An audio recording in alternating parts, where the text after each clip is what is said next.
Namaskar, this is Akhilesh Bhargav. Welcome to Tidbits on Business and Finance with me.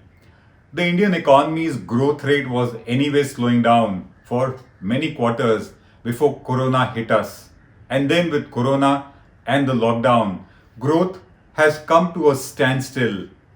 We are presently at a point of time where the growth is at a standstill. Tax collections, in other words, the government's revenue has been falling, not meeting its targets, and government expenditure remains unchecked. That's a classic case of a widening, rising fiscal deficit. That only means India's fiscal situation has been deteriorating. And that's a matter of worry.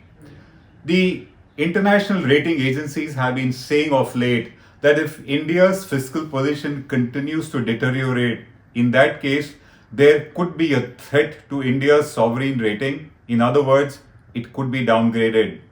Fitch mentioned this again in one of its recent reports. It also mentioned that this year it expects India to grow by a mere 0.8%, but it also says that in FY22 it might just shoot back to 6.7%. In other words, it could be a V-shaped recovery, as some experts have been pointing out. The reality of the present scene is that deterioration starts because the economy slows down. And then when it comes to a standstill, it certainly is a matter of worry. You need to spend your way out of it. And that's why there has been a widespread demand for a fiscal stimulus package from the government. The government will need to spend copiously in order to pull the economy out of the present morass.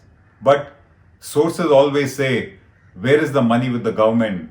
The point here is that the government itself doesn't seem to have the money in order to fund the fiscal stimulus, in order to pump money into the economy. And experts, authorities have been debating how to raise that money. The recent report of the IRS association called Force, which has become a matter of controversy, mentioned ways and means of raising additional revenue, additional funds for the government. Let us examine those suggestions of the report in more detail and why do we not agree with some of them and what do we think are prudent and balanced measures that need to be initiated in order to raise money such that India can have an adequately funded fiscal stimulus package. The first suggestion that the IRS Association gave in its report was that at least for the short duration, raise taxes on super rich of India. The report says that the super rich have higher income, they have higher disposable resources, and they have a far bigger stake in ensuring revival of the economy, and thus they must be made to pay a higher amount of tax. It defines super rich as those who earn more than 1 crore a year, and it suggests that the maximum marginal rate that must be imposed on them should be 40%, as we had discussed yesterday. Alternately, the report says bring back wealth tax. Introduce wealth tax such that any person who has got net wealth exceeding 5 crores must pay wealth tax. This was the first measure that it suggested. The second it said was that you must bring back some kind of an inheritance tax. Till 1985, we had an estate tax duty that was abolished. The report says bring it back, it will raise resources, it will also reduce inequalities of wealth and income in the country. We think that these measures are not acceptable. They are regressive tax measures. Higher tax rates beyond a point have not worked in any country. They make the tax system regressive. The rates do not get accepted. Tax evasion tends to go up. And at a time when every country is trying to give a competitive tax structure, it would make India's tax structure completely non-competitive. India has already been facing where high net worth individuals have been leaving the country. About 17,000 of such persons have left India in the last 3 years. And if the tax rates are increased in this manner, then there will be a flight of the high net worth individuals and their capital from the country, and that doesn't serve any purpose. We thus think that that is not a suggestible measure. Further, the report then says that foreign companies, their branch offices and other offices in India must pay a higher tax. It further says that there must be a higher levy of equalization tax, as it is called, on companies situated abroad but do business in India in the e-com and in the digital domain. It says tax them further. We think there is a potential to do that because companies like Google, Facebook, etc., who've got their offices in tax havens like Ireland, they have been earning huge money out of India, but the tax that they pay is not adequate. At the moment, they are taxed at a mere rate of 6%, and we think there is scope to do that. By doing that, we are not going to make India a non-competitive tax structure for foreign companies, for the simple reason that if a foreign company wants to set up an Indian subsidiary, his tax rate now could be as low as 15% if he gets into manufacturing. Thus, fresh capital from foreign companies wanting to come into India by setting up domestic subsidiaries or joint ventures will not be impacted. So we think that this particular source of payments can be taxed. The other suggestion that comes is that persons of Indian origin who have got inheritance in India and they have sold it and earned capital gains, they must be made to pay a higher amount of capital gains by 10%. We think this is again a regressive measure. Those persons of Indian origin who have inherited wealth in India, they still have their ties to India. They still belong to India. They still need to be attracted to India. And if you will levy this kind of a tax, which is completely not fair, there will be flight of capital by them out of India. So to us, that is not advisable. Further, the report says that unspent CSR funds must be deposited with PM CARES Fund and be spent there. We think that it is better that corporates spend money and don't hand it over to the government, because the government has never been a transparent and fair spender of money. So thus, let corporates spend the CSR fund. It doesn't make sense to put the unspent funds of corporates in CSR with the PM CARES Fund. Further, in order to raise further money, the report says that like you have national savings certificate, which are tax saving schemes, you should have national COVID bonds or national COVID certificates. We would agree with that. That might help to raise funds for the government. Just as the government mops up funds in a large way out of NSCs, well, it should be allowed to do that by way of national COVID certificates. We would agree with that. And finally, the report says that the government has revenue expenditure of about 26.5 lakh crores. If it is rationally spent, if it is prudently spent, if it is spent without leakages, there could be savings of at least 10%, which is about 2.6 lakh crores. And that is money made available for a fiscal stimulus. We would certainly agree with that. We have always maintained that the government spending has been opaque, it is not transparent, it is corruption ridden, and there is huge leakage of spending that the government does.